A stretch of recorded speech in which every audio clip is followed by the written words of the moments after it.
Bom dia, boa tarde, boa noite, boa madrugada, meus queridos alunos, minhas queridas alunas do curso preparatório para consultor legislativo das assembleias, das câmaras de vereadores, da Câmara Distrital, do Senado e da Câmara Federal. Bom, eu recebi já de várias pessoas indagações a respeito dessa questão de se ter que escrever um discurso favorável, outro contrário, um parecer favorável, outro contrário, sobre o mesmo tema. Isso é algo que tem deixado muita gente aí preocupada e que merece alguns esclarecimentos, que é exatamente o objetivo deste módulo 14 e do módulo 15. Eu já adianto para você que está se preparando que em 2002, houve um concurso em que se pediu a mesma coisa, um parecer favorável e outro contrário ao mesmo tema. Esse concurso de 2002 foi realizado para o Sebrasp e eu vou trazer alguns exemplos de prova no módulo 15. Vamos embora? Vamos lá então. Então tá aí, consultor Câmara, parecer, discurso favorável e contrário, condicionantes do edital. Este módulo, ele quer trabalhar exatamente este aspecto aqui, condicionantes do edital. E por que eu coloquei condicionante? Eu coloquei condicionante porque a gente tem o hábito sempre de pensar no candidato, em quem vai fazer o concurso. E nunca para pensar, muitas vezes, no examinador que está fazendo o concurso, que está propondo a prova. E o que eu quero dizer com esses condicionantes? O que eu quero dizer com esses condicionantes, logo em seguida, é a gente entender o seguinte, que todos os requisitos do edital criam condicionantes para quem? Para o candidato, verdade, eu vou ter que fazer a demanda que me trouxerem, com certeza, mas também para o examinador. Aí é que está um ponto extremamente importante, porque o examinador, quando ele propõe num edital que o parecer será favorável e contrário sobre uma mesma proposição, aí já tem um outro aspecto aí que nós já vamos discutir melhor. O que acontece? Ele também não pode sair e pegar qualquer proposição para mandar você, candidato, fazer um parecer favorável ou outro contrário. Por quê? Porque determinadas proposições, nem que o Papa quisesse, poderiam ter um voto favorável. Entendeu? Ou outras não poderiam ter um voto contrário. Então, é que o examinador, ao preparar a prova, vai precisar garimpar proposições que lhe permitam, de fato, colocar a tarefa para o candidato de escrever favorável ou contrário ao mesmo tema. Isso aí é uma coisa de base, que é exatamente aqui, né? Se o candidato tem de ficar atento para as exigências do edital, o examinador não pode elaborar as peças fora de uma concepção que permita cumprir o edital. Vocês entendem que é uma via dialética, uma via de duas mãos? Porque senão fica todo mundo pensando, o cara pode fazer o que ele quiser. Inclusive, num dos papos que eu tenho tido com o Léo Van Holt, porque a gente fica muito preocupado com vocês, a gente já passou por tudo isso, a gente sabe como é complicado se preparar para um concurso dessa envergadura. Foi o que a gente comentou num determinado momento, falou, olha, Zé, se fizer de uma determinada maneira, vai virar maior somebody love you. E não pode, não pode. Você não pode pegar uma prova dessa envergadura e fazer mandar o pessoal escrever, por exemplo, um parecer só na base da retórica. Não tem. E também não tem como fazer isso com o discurso. É preciso ter pré-requisitos da prova. A prova tem que trazer uma proposta palatável, viável, né? Ela não pode ser uma prova que simplesmente você fala, cara, que loucura essa daqui, onde que eu tô, onde que eu vou, o que eu faço? Então isso é muito interessante para a gente parar e refletir quais as possibilidades que se colocam diante do candidato e diante do examinador. Estão comigo? Então, nós vamos começar aqui agora a tomar alguns cuidados. Primeiro, vocês todos já conhecem isso aqui, ó. Para o cargo de analista legislativo, atribuição, consultoria, função comissionar consultor legislativo, 4 questões discussíveis de conhecimento específico para cada área. Beleza. Aí, quais os cuidados que a gente tem que começar a ter aqui? Repare que quando ele fala lá, ó, Discursiva específica, voto favorável em parecer 45 a 60 linhas. Voto contrário em parecer 45 a 60 linhas. Aqui, meus queridos, a gente tem que ter muito cuidado. Por quê? Porque muita gente olha isso daqui e não toma a devida atenção. O que eu quero dizer com isso?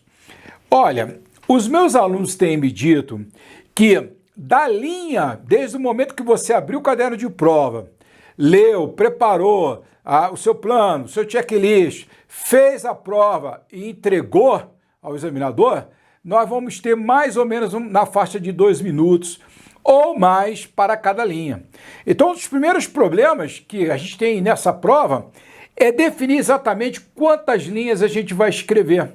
Porque tenta entender o seguinte, se eu levar 2 minutos, mais ou menos, entre o início e o final de cada linha, só que eu tenho, no primeiro momento, 45 vezes 2, dá 90 minutos, tá certo? Concorda comigo? Ou seja, 1h30. Na outra, se eu escrever 45, então qual é a minha recomendação? Primeiro, treine contra o cronômetro. Treine, façam simulados, cronometrando o tempo que vocês estão levando para fazer a prova. E se vocês vão ou não vão fazer rascunho. Dá para fazer sem rascunho, tem que treinar, mas nós temos tempo hábil para isso. Você tem que imaginar uma telinha virtual aqui na tua cabeça, escreve na tela, cada período, imagina lá, concordância nominal verbal, passa para o papel. No início, parece muito lento, mas logo que você se adaptar, você vai ver que você ganha tempo. Ganha bastante tempo. Eu, particularmente, como a distância de 15 linhas, 45 para 60, eu tenderia a escrever algo em torno de 50 linhas, 53, tá? Por quê? Porque o primeiro grande desafio dessa prova é terminar a prova. E sabe por quê? Porque é muita coisa, é muito pesada, então a gente tem que ter esse cuidado. Muito bem. Embaixo está lá colocado, dissertação 70 a 90. Mesmo tipo de problema, mesmo tipo. Por 70 para 90 são 20 linhas a mais. É quase uma lauda, a lauda tem 30. Então você tem que ter cuidado para balancear quantas linhas você vai escrever na prática, e testar isso contra o cronômetro, tá? E você tem aí também a minuta de proposição com justificação. Então, a gente tem que ter muito cuidado. Esse é um alerta. Mas vamos continuar o nosso trabalho aqui. Vamos lá. As provas discursivas deverão ser manuscritas de forma legível, sendo obrigatório o uso de caneta esferográfica. Isso aqui é tranquilo. Nos votos em parecer, os candidatos deverão manifestar-se favorável e contrariamente sobre uma mesma proposição apresentada.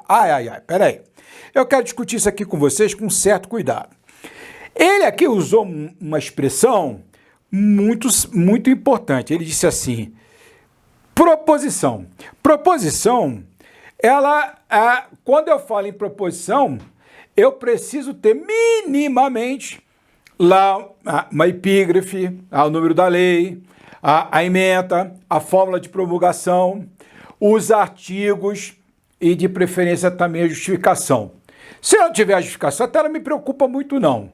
Mas para ser sobre proposição, isso ele está querendo dizer, se ele está usando a terminologia da área de consultoria, de Senado, a terminologia legislativa, ele tem que trazer uma proposição de fato. Ele não pode trazer, uma matéria, uma coisa solta. E eu espero que a banca FGV, de fato, traga uma proposição para se fazer o parecer. Beleza? Vamos embora. Então tá. Agora uma palhinha para o pessoal da área 20, que também está aí com um desafio muito complicado pela PROA. Então qual é a questão deles? A mesma coisa. Ele vai ter que escrever uma dissertação de 70 a 90 linhas e um resumo de até 20 linhas. Aí alguém pode dizer assim, Dino, o resumo é mais fácil. Posso te falar uma coisa? Não é não. Olha, eu vou fazer uns módulos, 3 módulos sobre resumo aqui para o pessoal da área 20.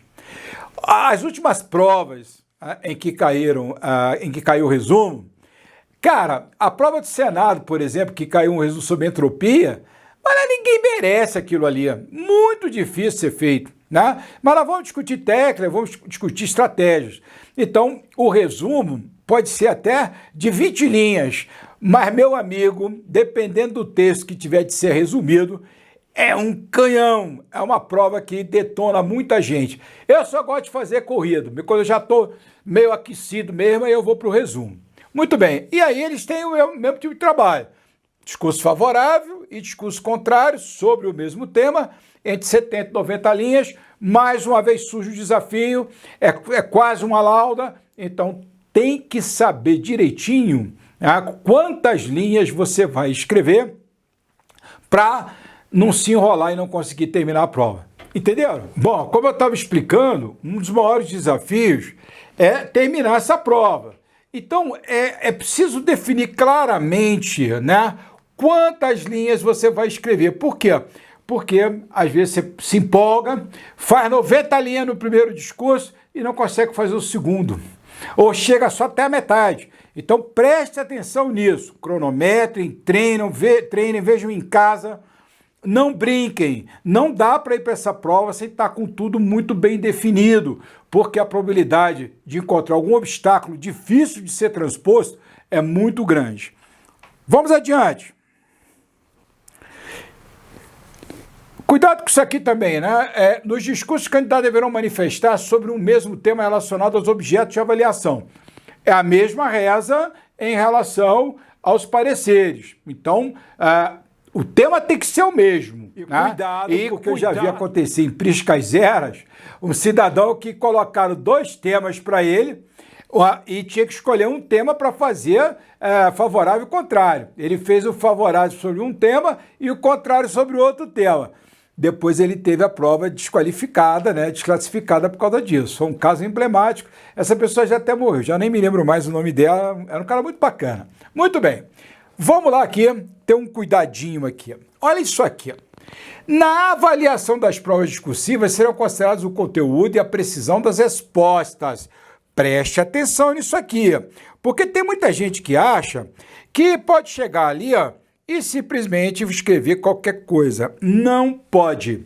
E eu também quero deixar bem claro, nos discursos, se você tiver que privilegiar alguma coisa, privilegie o conteúdo. O conteúdo em detrimento da estrutura de retórica. Isso já colocou muita gente em situação delicada.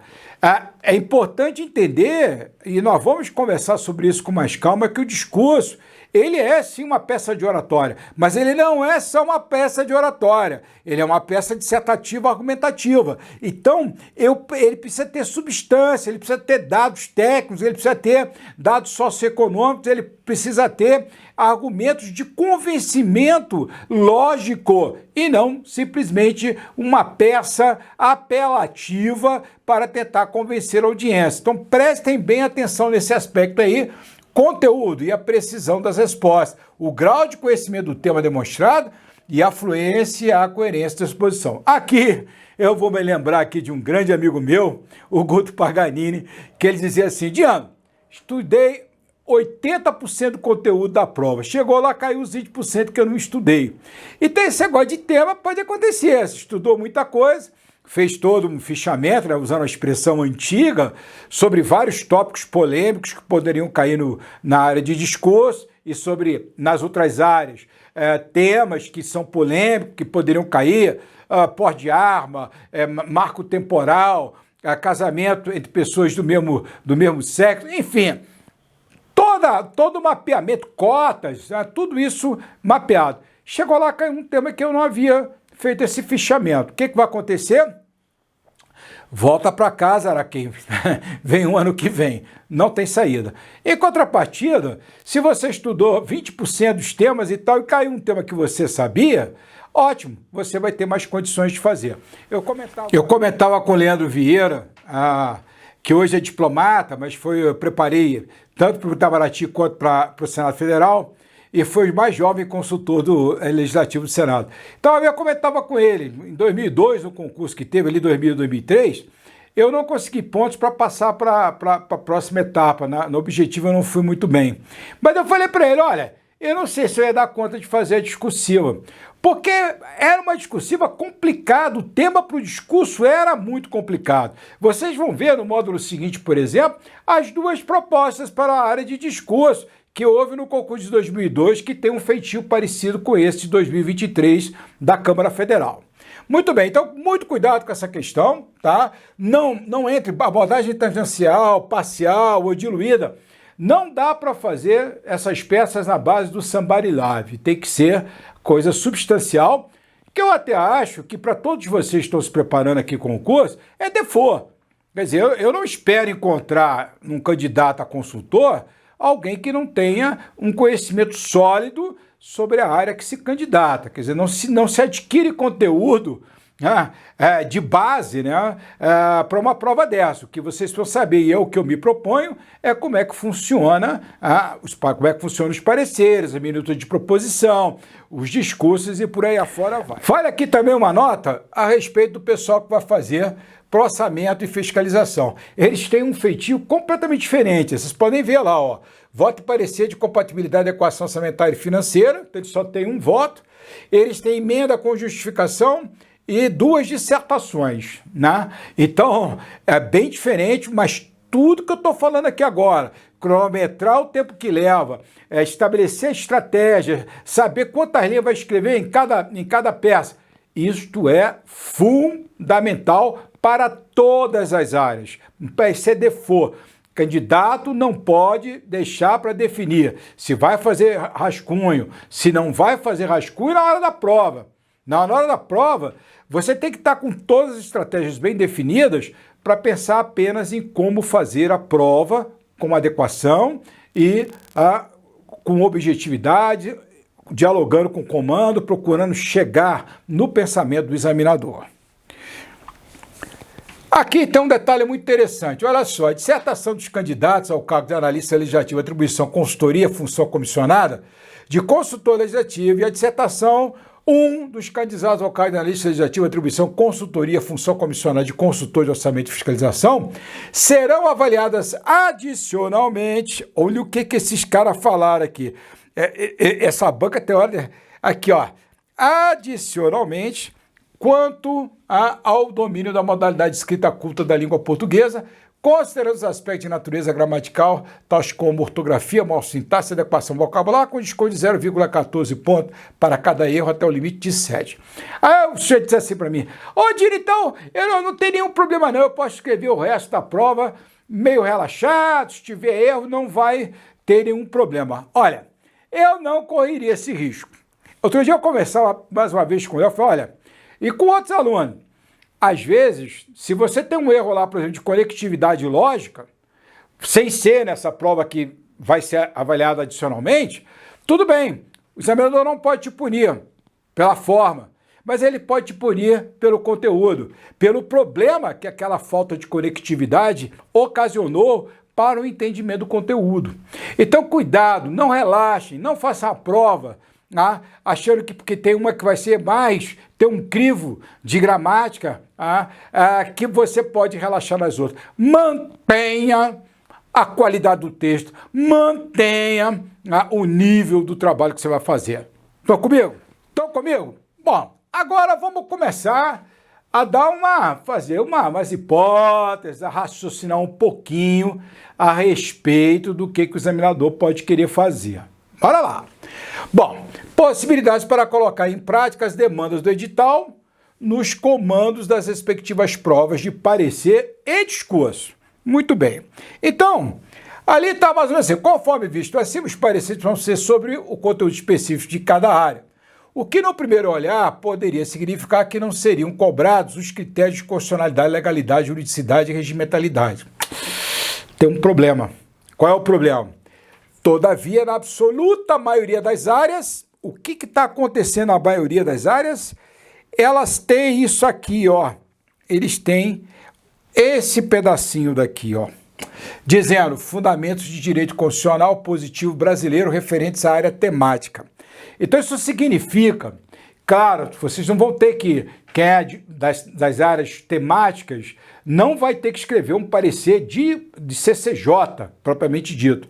Porém, é plenamente possível que você tenha alguma coisa que tenha correlação com os aspectos de constitucionalidade. Por exemplo, em todas as áreas será possível cobrar pareceres sobre aspectos concernentes à prestação feita pela CCJ, sentido lato, né? Ou seja, se a proposição é constitucional, legal, jurídica e regimental.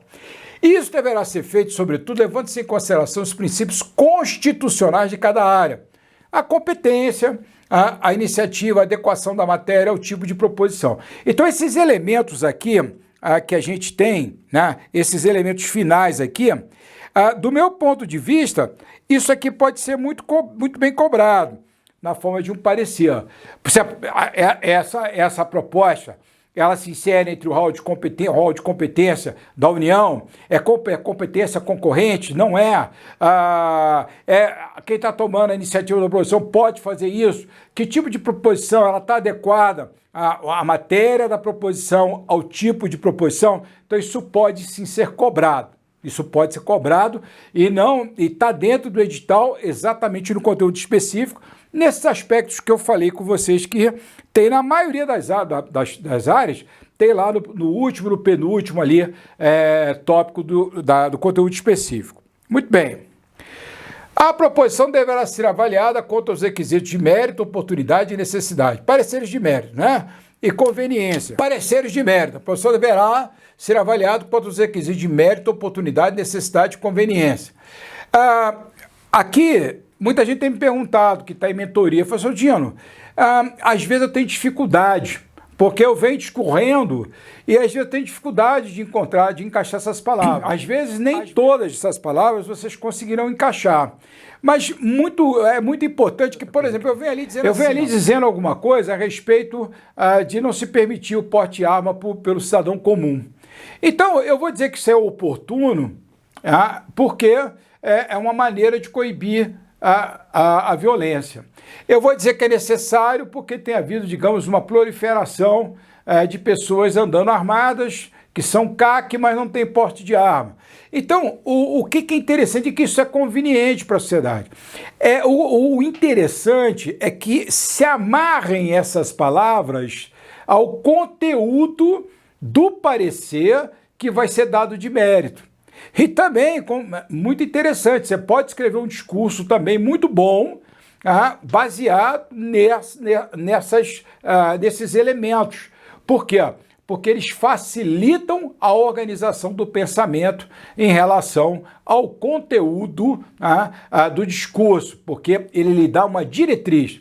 Mas, Dino, eu tenho olhado lá na Câmara e muitas vezes o pessoal da própria consultoria não segue muito esse patamar. Verdade, é verdade. Muitas vezes os exemplos que nós encontramos não seguem. Mas o que eu posso te dizer é que na hora da prova, isso é um grande esteio para você construir o seu parecer, o seu discurso. Então nós temos que ter essas estratégias, porque prova é prova, o cotidiano da consultoria é um pouquinho diferente. Agora, algo que é extremamente importante é esse outro aspecto aqui, né? A avaliação das variáveis determinantes e das implicações decorrentes. Então, quando eu faço um projeto de lei, uma proposição, é preciso ver o que ela está determinando. Ela está modificando alguma coisa? Tá. Então, digamos o seguinte, vai se permitir agora que qualquer cidadão requeira o porte de arma. Pô, tudo bem, vamos lá então. E aí? O que isso pode significar? Olha, como implicação decorrente, você pode ter aumento de crimes banais, como em acidentes de trânsito, coisa desse tipo. Incidentes e acidentes de trânsito. Então, você tem que avaliar, com uma pedra de toque, quais as implicações decorrentes. E, claro, você pode ali fazer o seguinte, de acordo com estatística tal, de acordo com o IPEA, pegar dados relevantes para tentar mostrar que uma determinada proposição ela não deve receber acolhida. Por quê? Porque as implicações decorrentes dela serão ruins para o interesse público, para o interesse da sociedade. Muito bem, vamos em frente. Pareceres de adequação orçamentária e financeira, esses pareceres eles são muito claros, eles são extremamente, como dizem em francês, bien maîtrisés. Não tem para onde correr, eles seguem uma sequência, se você pular para fora, já era, não vai dar certo. Então o pessoal que é dessa área costuma ser muito sistêmico, né? E já ter em mente assim uma sequenciação muito clara, porque estão acostumados com este tipo de trabalho. A pergunta que não quer calar: quais as hipóteses possíveis para a cobrança do parecer favorável e contrário, considerando o conteúdo específico de cada área? As hipóteses para os pareceres são igualmente válidas para o caso dos discursos parlamentares? As duas, a de baixo, sim. As hipóteses que a gente vai lançar tanto servem para você escrever discurso quanto para escrever pareceres. Vamos dar uma olhada. E vamos dar uma olhada no que é possível. A hipótese número 1. Parecer discurso favorável aos aspectos de constitucionalidade, juridicidade, legalidade e regimentalidade. É possível, né? Por quê? Porque nós temos ali alguma coisa que poderia pedir, mostrar a validade da iniciativa do governo para fazer aquilo dali, apresentar alguma coisa nesse sentido. E ter, por exemplo, parecer um discurso contrário ao mérito, conveniência, oportunidade, necessidade, variáveis, determinantes e implicações decorrentes. Peraí, Dino, o que você está querendo dizer com isso? Só para intervenção? Pô, não, Pedro Henrique. Opa, Pedro, tá em Recife, bacana, legal. Pedro, o Pedro pergunta assim, vem cá, mas vai ser assim necessariamente? Não sei, eu estou fazendo um exercício, eu não estou querendo dizer, olha, a prova vai ser assim, eu jamais faria isso, mas eu quero que a gente faça um exercício para a gente poder chegar lá na hora, mesmo que seja algo diferente, a gente ter condições de dialogar com a prova. Esse aqui é o meu objetivo ao trazer esse raciocínio. Quer dizer, você pode ter uma proposição que ela atende plenamente os requisitos da Constituição, quanto à iniciativa, quanto à modalidade da produção, a regimentalidade, beleza, mas ela não atende quanto ao mérito. Então, o examinador poderia fazer isso daí. Muito bem. Segunda hipótese, parecer discurso favorável ao mérito, à constitucionalidade, com abrigo em determinados dispositivos constitucionais, né? Legais e regimentais ou de ordem meritória. Parecer discurso contrário ao mérito, à constitucionalidade, com abrigo em outros dispositivos constitucionais legais e regimentais ou de ordem meritória. Bom, o que eu estou querendo dizer com isso aqui? Eu estou querendo dizer que o examinador pode pegar uma matéria, né, uma proposição, ou um assunto, no caso pessoal discurso, que é controverso e que poderia se defender, escrever um parecer favorável com abrigo em determinados pontos, tanto da constitucionalidade quanto do mérito, e se escrever um contrário com abrigo tanto na constitucionalidade quanto no mérito, em outros dispositivos. É algo bastante complexo, né? Bastante complexo, mas isso aí é possível. E o que a gente deseja, e que, aliás, vai acontecer na prova de 2002, o que a gente quer é que o examinador seja o mais explícito possível. Ou seja, que ele diga exatamente sobre o que eu quero falar no meu parecer favorável, sobre o que eu tenho que falar no meu parecer contrário, sobre o que eu tenho que falar no meu discurso favorável, o que eu tenho que falar no meu discurso contrário. Quanto mais itemizada for a prova, quanto mais o examinador adiantar o que ele quer, mais fica facilitada a tarefa dos candidatos. Então, feitas essas reflexões, vamos lá adiante. Outra hipótese, a hipótese 2, parecer discurso favorável ao mérito, à constitucionalidade com abrigo em determinados dispositivos, constitucionais, legais e regimentais, e o parecer discurso contrário ao mérito, à constitucionalidade com abrigo em outros. Quer dizer, essas são possibilidades, quer dizer, você ter um discurso favorável do ponto de vista constitucional e contrário em relação ao mérito. Um discurso favorável ao mérito, com abrigo em determinados elementos, e contrário ao mérito, com abrigo em outros elementos. E o mesmo se dá em relação à questão constitucional. Essa terceira hipótese eu botei aqui porque eu e Léo, a gente já gastou um bocado de saliva e a gente já deu um duro da molecha discutindo essa questão dessa prova, né? Então isso aqui não deve acontecer, né? Que é você fazer um discurso favorável ao mérito, ao contrário, né? E com a briga com a constitucionalidade, e ter um segundo que seria apenas com aspectos de retórica, tanto parecer quanto discurso. Não acredito que isso vá acontecer em hipótese alguma. Muito bem. Considerações para o dia da prova. É extremamente importante dialogar com o comando da prova, verificar e sublinhar a palavra-chave de cada item. Fundamental. cara tá querendo isto aqui, ou tá querendo isso aqui, e isso aqui. Então, travar esse esquema. Verticalizar o comando de prova. Se o comando da prova está solto, assim, num texto, a gente verticaliza ele. Por quê? Porque aí você consegue itemizar e consegue, evidentemente, fazer um trabalho centrado na resposta de cada um desses itens.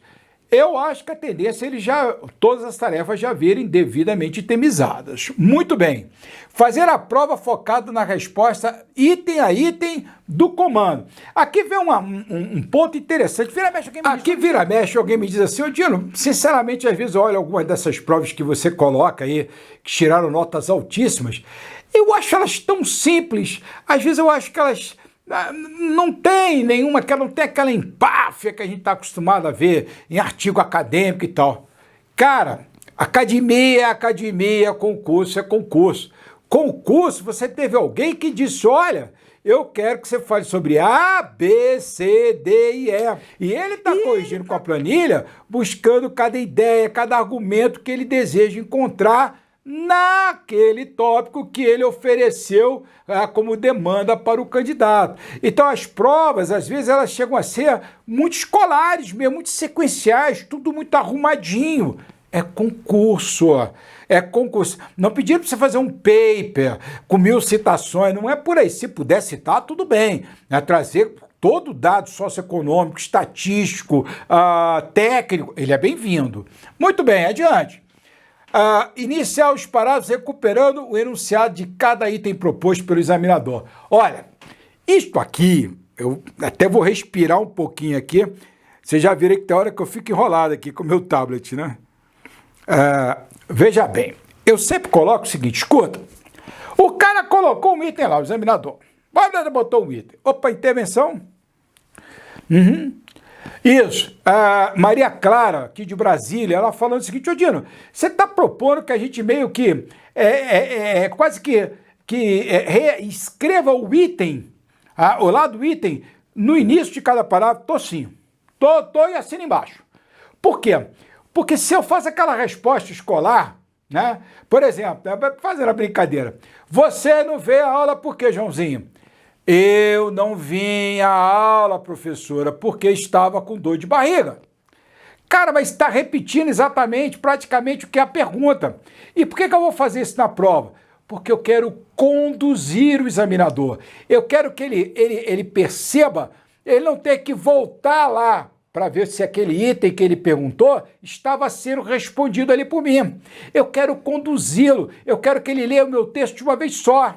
Então, por isso que é muito importante fazer essa prova recuperando o enunciado de cada item. Isso funciona muito utilizando o quê? A palavra-chave, tá? E fazer isso com muita clareza, muita objetividade. Como é que eu obtenho isso? Vocês viram no curso. Não ter períodos longos demais, não ter invertidas longas, nem intercaladas. Procurar dividir o parágrafo em 2 ou 3 períodos compostos, né? E por aí afora vai. Isso tudo vai dando ao examinador. Vem, examinador, vem para minha prova que você vai me dar um 10 aqui, ó. Eu fiz o curso do dia Natália para o sucesso. É isso aí, ó. É isso aí, ó. É estratégia de prova que vocês têm que ter. Vocês não podem fazer uma prova dessa achando que vai ser domingo no parque. Vamos adiante. Hipótese 1, simulado consultor da Câmara. Olha o que eu vou fazer, né? Vamos embora lá. Suponha que o presidente da República, com o intuito de alterar a Lei 8.080, de 19 de setembro de 1990, que dispõe sobre as condições para a promoção, proteção e recuperação da saúde, a organização e o funcionamento dos serviços correspondentes e da outras providências, encaminhem por meio de mensagem.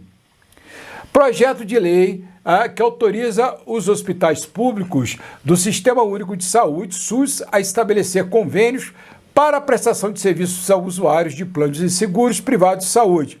A proposição reserva também 30% do total da capacidade instalada de leitos dos hospitais públicos para o atendimento aos usuários dos convênios criados. Opa, intervenção, pois não? Opa, Mário, pois não? Diga aí, tá onde?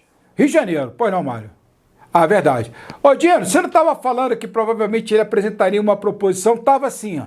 Tava, mas eu de propósito também estou trazendo esse jeito aqui, ó, porque aconteceu muito na prova do Senado, havia um relato, né? Então aqui também você vê que você tem uma espécie de relato, né? E que equivale, explicando o que era a proposição e o que ela estava fazendo.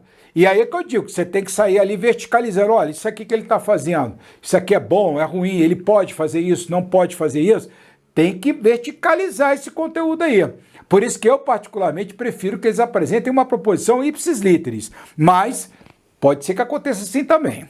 Muito bem, então, qual é o comando? Redige um parecer de discurso quanto aos aspectos de constitucionalidade, legalidade, juridicidade e regimentalidade, considerando a espécie normativa, a legitimidade da iniciativa e demais aspectos de natureza jurídica que se considerem pertinentes na apreciação da matéria. Então seria um parecer explicando a competência da União, se o presidente pode tomar essa iniciativa, né? Se isso aqui se enquadra dentro do que diz a Constituição sobre a questão do acesso à saúde e por aí afora vai. Muito bem.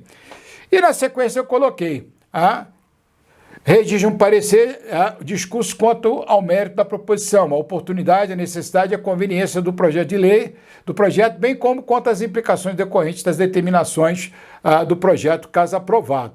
Então eu coloquei ali aquela possibilidade constitucional e meritório. Opa, intervenção, mais uma vez, Edson. Opa, tem um grande amigo chamado Edson, professor Edson Couto. Pois não, Edson. Falando aqui de Brasília, pois não, prossiga. Verdade, ele estava me comentando que ele acha que na área de discurso nós não teremos aí um discurso sobre proposição. Eu também acho, viu, Edson? Eu tenho colocado esse parâmetro aqui, porque ele sempre ajuda o pessoal de discurso a raciocinar melhor sobre como é que pode encadear, como é que pode planejar o seu discurso. Mas eu também não acredito que a gente tenha algo assim nesse nível, não.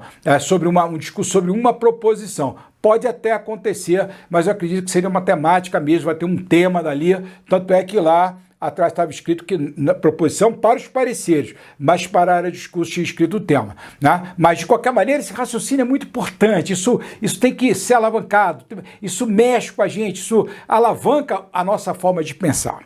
Muito bem, adiante. Observe por oportuno que de propósito não colocamos qual parecer deveria ser contrário e qual parecer deveria ser favorável. Esse constituiria um dos aspectos que seriam avaliados na prova, ou seja, a capacidade de avaliar uma proposição e julgar sobre que aspectos poderia ser acolhida e sobre quais não poderia. Quanto mais explícito for o comando de prova, melhor para o candidato, sobretudo se estiver o cuidado de fazer o texto na sequência do que foi explicitado e recuperando as palavras-chave do comando de cada item. O que eu quero dizer é o seguinte, eu não acredito que o examinador faça essa maldade que eu fiz aqui, não. Ele tem medo, sabe? Porque se ele não for muito explícito naquilo que ele quer de vocês, que ele quer da gente, ele acaba se enrolando. Então eu não acredito que a gente chegue a ter uma prova que ele vai, vou testar aqui se o cara sabe o que deveria ser contrário ou não. Eu acho que vai ser tudo muito explícito, né? Exatamente para evitar qualquer controvérsia ou que o concurso vá parar na justiça. Muito bem, hipótese 2, simulado, consultor Câmara Federal, parecer e discurso.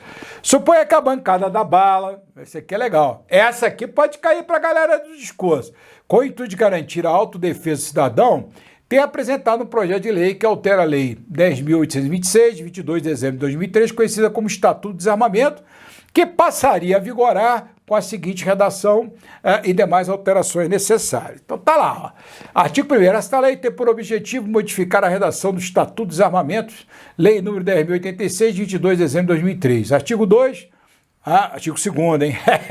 O artigo 6º da Lei 10.826, de 22 de dezembro de 2003, passa a vigorar com a seguinte redação. Artigo 6º. Todo cidadão brasileiro, nato ou naturalizado ou comprovadamente residente no Brasil, poderá requerer a autorização para porte de arma de fogo para a defesa pessoal, desde que não seja de calibre ou modelo restrito ao uso pelas forças de segurança pública em nível federal, estadual, municipal e distrital.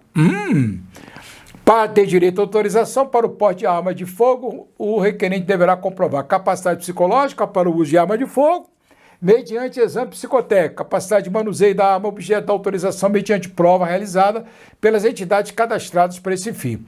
Declaração da necessidade de uso da arma de fogo para autodefesa. E aí vem na sequência.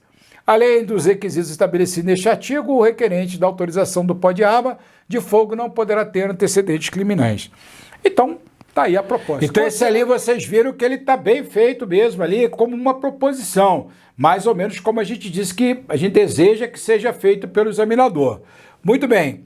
Aí vem aí, considerando os argumentos de mérito discutidos amplamente na imprensa e em debates, bem como os dispositivos constitucionais cabíveis, avaliadas a oportunidade, a conveniência, a necessidade e as possíveis consequências dessa alteração, considerando os argumentos de mérito discutidos amplamente na imprensa e em debates, bem como os dispositivos constitucionais cabíveis, avaliados a oportunidade, a conveniência, a necessidade e as possíveis consequências dessa alteração, redige um parecer, discurso favorável sobre a proposta apresentada. E o de baixo é a mesma coisa, redija um parecer, discurso de mérito contrário à proposta apresentada. Que tal, hein? E essa daqui, ó, é exatamente aquele tema, aquela proposta de tema controverso. Essa aqui você dá uma discussão grande, ampla, profunda, um bate-boca daqueles que ninguém merece ouvir. Mas dá para fazer uma discussão muito técnica, com dados socioeconômicos, argumentos jurídicos e por aí afora vai. Tá? Então tá aí, esse exemplo aí eu gosto muito dele. Muito bem, e agora eu volto daqui a pouco com o módulo 15 para a gente continuar esse debate sobre como deve ser a prova de parecer favorável e contrário e como deve ser a prova de discurso favorável e contrário. Grande abraço, estamos juntos.